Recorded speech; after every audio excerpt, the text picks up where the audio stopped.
Assalamualaikum warahmatullahi wabarakatuh. Alhamdulillahirrahmanirrahim. Segala puji bagi Allah yang masih memberi kita iman, kesehatan, dan kesempatan bertemu dengan Ramadan. Salawat serta salam semoga tercurah kepada Nabi Muhammad SAW, teladan ketenangan di tengah ujian kehidupan. Hadirin yang dirahmati oleh Allah, kita hidup di zaman yang sangat ramai informasi, ramai tuntutan, ramai perbandingan. Setiap hari kita melihat kabar krisis, persaingan hidup, dan pencapaian orang lain. Tanpa sadar, pikiran dipenuhi kekhawatiran. Takut tertinggal, takut gagal, takut masa depan tidak sesuai dengan harapan. Namun overthinking tidak semata-mata dipicu oleh faktor eksternal. Ia juga berakar pada sikap perfeksionisme, pengalaman traumatik, hingga perasaan rendah diri. Seseorang yang terjebak dalam labirin pikiran sendiri dalam menimbang berbagai kemungkinan.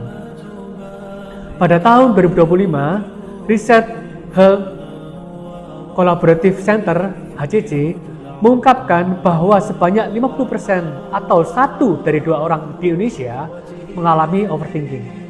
Pada tahun 2024 pun, Kemendikbud.go.id menyatakan bahwa kini gangguan mental kerap yang terjadi pada kelompok usia 18-25 tahun. Dengan kata lain, fenomena tersebut berkaitan erat dengan kalangan mahasiswa. Sebanyak 64% generasi muda mengalami masalah kecemasan, sedangkan 61,5%-nya diantaranya sudah mengarah pada gejala depresi. Levin tahun 2024 sempat menyatakan pula akan ada masa di mana akan ada manusia-manusia yang lebih berani mati daripada hidup, dan hal tersebut sudah nampak di masa kini. Banyak orang tampak baik-baik saja di luar, tetapi lelah di dalam. Tersenyum di media sosial, tetapi cemas di setiap malam. Terlihat berhasil, tetapi pikirannya tidak pernah benar-benar tenang. Inilah yang sering disebut overthinking. Pikiran berputar-putar tanpa henti sampai melelahkan diri sendiri. Hadirin sekalian, Ramadan datang sebagai obat bagi kegelisahan hati. Namun puasa sering dipahami hanya sebagai menahan lapar dan dahaga. Padahal hakikat puasa adalah pengendalian diri secara menyeluruh, termasuk pengendalian pikiran. Kita belajar menahan makan, tetapi belum tentu menahan kecemasan. Menahan haus, tetapi belum tentu menahan prasangka.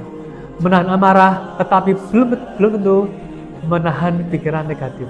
Disinilah pentingnya puasa pikiran.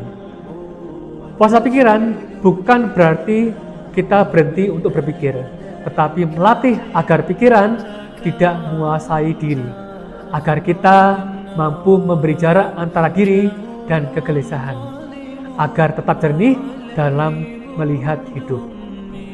Hadirin yang dimuliakan oleh Allah, puasa pikiran pertama adalah menjaga jarak dari ego. Di zaman sekarang, perbedaan pendapat sering dianggap sebagai serangan. Kritik terasa sebagai ancaman. Akibatnya, orang sibuk membela diri daripada mencari kebenaran. Padahal Allah mengingatkan, dan janganlah kamu berjalan di muka bumi dengan sombong. Surat Al-Isra 37. Puasa pikiran melatih kesadaran hati dan kerendahan hati bahwa kita bisa salah. Dan orang lain pun juga mempunyai perspektif. Kerendahan hati epistemik membangun kesadaran bahwa pemahaman kita sejatinya selalu terbatas. Dengan jarak dari ego, kita bisa tetap berprinsip tanpa yang terjebak dalam keangkuhan intelektual. Sikap ini perlu dalam masyarakat yang plural agar perbedaan tidak selalu lantas melahirkan polarisasi yang ekstrim. Kedua, puasa pikiran melatih tidak melekat berlebihan pada hasil. Banyak kecemasan yang muncul karena kita ingin mengendalikan masa depan sepenuhnya. Ketika berhasil kita euforia, ketika ketika kita gagal, kita terlalu hancur. Allah berfirman, boleh jadi kamu membenci sesuatu padahal ia baik bagimu, dan bisa jadi engkau menyukai sesuatu padahal itu tidak baik bagimu. Allah lebih mengetahui daripada kita sendiri. Surat Al-Baqarah 216. Puasa pikiran mengajarkan bahwa keseimbangan, berusaha maksimal, tetapi sadar tidak semua dalam kendali kita. Ini bukanlah sikap fatalisme atau jabariyah, melainkan sikap kedewasaan eksistensial dan intelektual. Ketiga, puasa pikiran adalah menunda penilaian dan meredam prasangka. Setiap orang hidup dalam kerangka pengalaman dan konsep tertentu. Kerangka itu membantu memahami dunia sekaligus membatasi.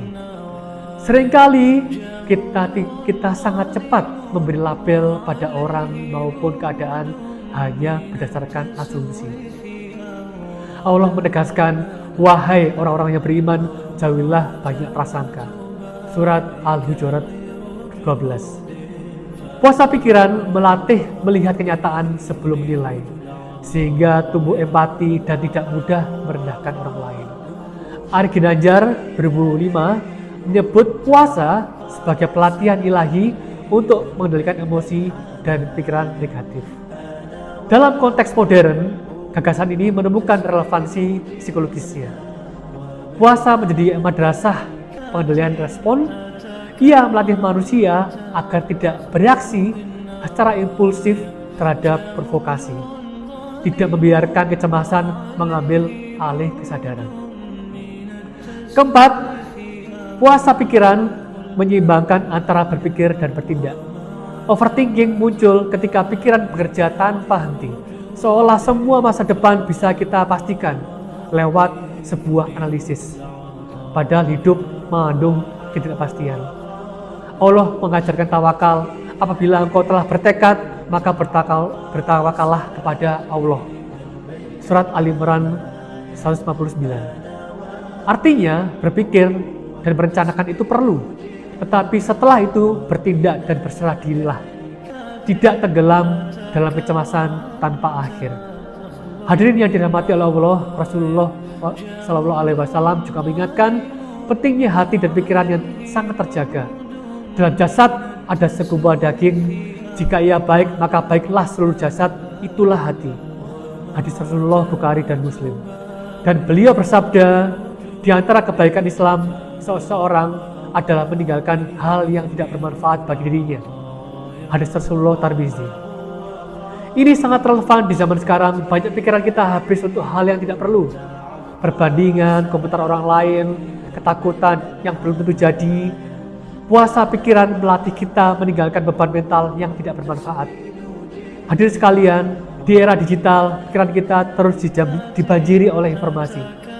Karena itu, puasa pikiran juga berarti mengurangi konsumsi informasi yang berlebihan, membatasi perbandingan sosial, menahan prasangka, mengelola ekspektasi, dan memperbanyak zikir serta refleksi diri. Allah berfirman, ingatlah, hanya dengan mengingat Allah hati menjadi tenang. Surat Ar-Ra'd 28. Tenang bukan dari validasi manusia, tenang bukan dari pujian, tenang bukan dari perbandingan, dan tenang adalah dari kedekatan kepada Allah. Hadirin yang dimuliakan oleh Allah, jika lapar dan dahaga saja kita bisa tahan seharian, maka pikiran negatif pun kita bisa latih untuk ditahan. Jika kita mampu menahan hal yang halal karena Allah, maka kita juga pasti mampu menahan kecemasan yang tidak perlu karena Allah. Inilah makna dalam puasa, membebaskan diri dari sebuah tirani nafsu dan kegelisahan, membentuk aklun sahih, akal yang sehat, dan kablun salim, hati yang bersih, agar kita tetap tenang di tengah dunia yang tidak sangat tenang. Semoga Ramadan ini bukan hanya melatih perut kita berpuasa, tetapi juga pikiran kita yang berpuasa. Semoga Allah membersihkan hati kita dari kecemasan berlebihan dan menjadikan kita hamba yang tenang karena dekat dengannya. Amin ya rabbal alamin. Wallahumma fiq ila qaumit thoriq. Wassalamualaikum warahmatullahi wabarakatuh.